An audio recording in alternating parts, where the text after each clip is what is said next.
추미애 법사위가 강행하는 사상 초유의 현직 대법원장 청문회에 대해서 대법원도 이례적으로 청문회 요건에도 아마 안 맞는다, 이런 강한 반대 입장을 피력했습니다.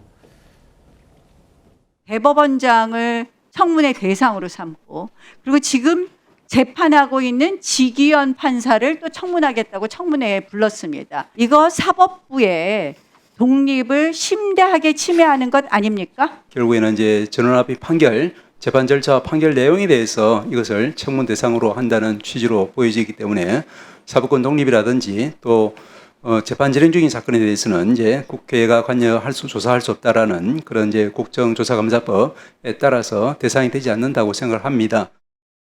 법률상 이제 그 대법원 상고되는 사건은 기본적으로 전원합의 사건이 원칙입니다. 이 사건은 이 이제 다수 보충 의견에 따르면은 3월 28일 접수됐을 때부터 바로 모든 대법관들이 기록을 보기 시작했다. 이 사건은 처음에 이제 진행하고 예정했던 것처럼 곧바로 이제 전압으로 다시 회부를 해서 그렇게 진행한 걸로 이례적인 것은 아니고 처음부터. 행정처장님, 예. 네, 그 발언을 마쳐주시기 바랍니다. 자, 더 이상 듣지 않겠습니다.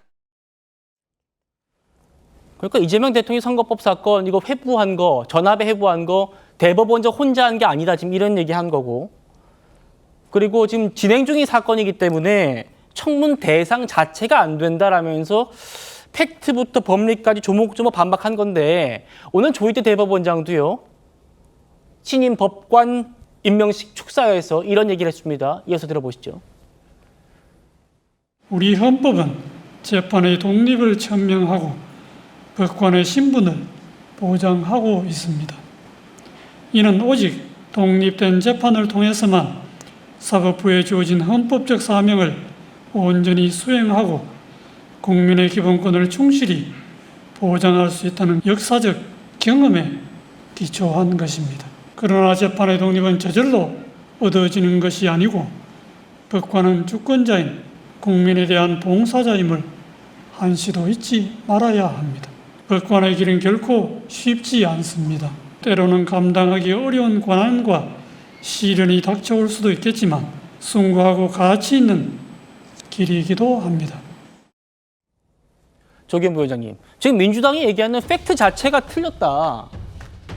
그리고 이 법안이 법적으로도 청문회 할 수 없는 거다, 이런 얘기하고, 다음이요, 조희대 대법원장도 우리 헌법은 재판 독립을 천명하고 법관 신분을 보장하고 있다, 이런 얘기까지 했습니다.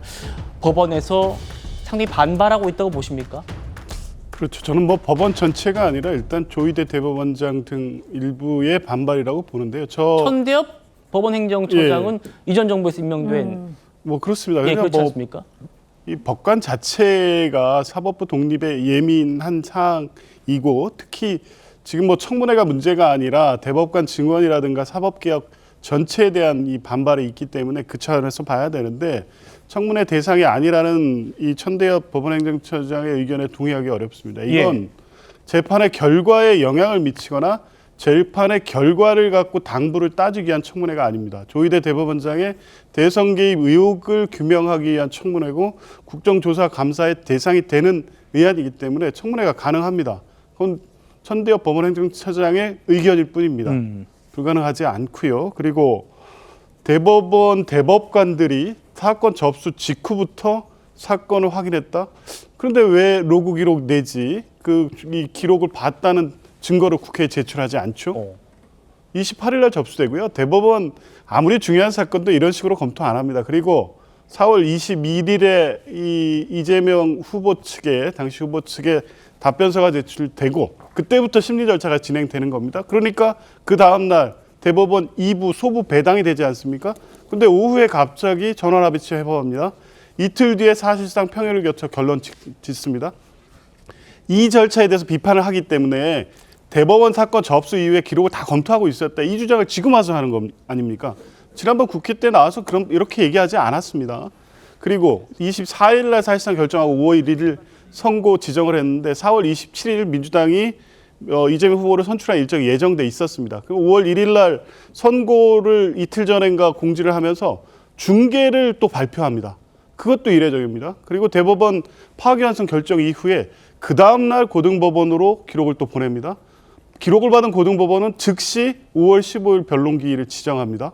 그런데 그 지정 통지서를 어떻게 보내냐면 통상 보내는 우편 송달이 아닌 집행관 송달로 보냅니다. 대선 직전에 결론을 내겠다. 이재명 후보의 후보 자격을 박탈하는 방식으로 절차가 진행되고 있었다고 의심할 수밖에 없고, 적어도 당시에 5월 1일 이 선고 직후에 법원 내부에 서울중앙지법 부장판사가 썼던 글처럼 선거에 영향을 미치기 위해서 절차 진행을 했다고 볼 수밖에 예. 없는 겁니다. 이런 부분에 대해서 종합적으로 문제 제기를 하고 있고, 이 결론적으로 그건 대선에 개입하고 정치에 관여한 부분이기 때문에 청문회를 통해서 내용을 확인하겠다는 겁니다.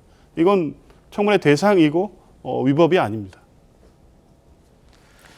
알겠습니다. 정 의원님 뭐 아니 짧게요. 뭐 저는 저 율사시잖아요. 예, 좀 그러시죠. 간단하게 원래 그 공직선거법과 관련해서는 633 원칙을 지켜야 된다라는 것이 그 법원의 입장이었는데, 그 대법원이 지금 절차를 이례적으로 빨리 진행시켰다라는 거에 대해서 그런 의혹을 제기한다면 그 이전에 1심이라든지 2심에 있어서 이례적으로 그렇게 지연된 것에 대해서는 왜 문제 제기를 하지 않느냐라는 것이고, 선고 기일을 지정했을 때는 오히려 환영하지 않았습니까? 단지 선거의 내용이 민주당이 기대하는 바가 아닌 파기환송이 나왔다라는 것 때문에 반발하는 것인데, 지금 일련의 그 절차에 대해서 지적을 하셨는데 거기에 위법, 탈법 또는 뭐 불법 내지는 위헌 요소가 있는지 그게 네. 중요한 거 아니겠습니까? 알겠습니다.